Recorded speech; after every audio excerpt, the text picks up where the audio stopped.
So today, you'll learn how to turn chat notifications on or off on the REDnote app.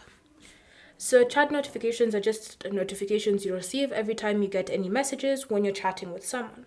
So for example, if I have a friend who's just sending me messages, then I should be able to receive a notification saying that you've received a message from this specific person.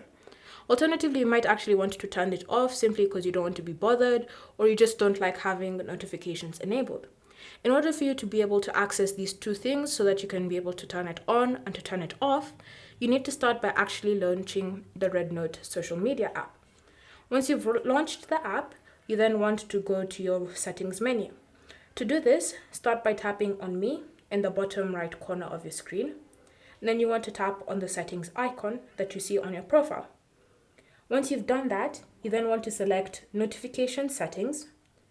And then under here, you should see the option for Chat Notifications and then Chat. So you want to tap on it. So from here, you can now customize your chat notifications. So you have private chat, you have group chat, and you have stranger. So stranger is just basically someone who you don't know, you haven't followed, they haven't followed you back, but they're still chatting with you. Group chat is just, as it says, a group chat between you and other people. And then private chat is just between you and one other person. So if you want to enable, say, notifications for group chat, just tap on this toggle like that. Wait for a few seconds and it will be enabled. You can also do the same for the other options such as private chat and stranger.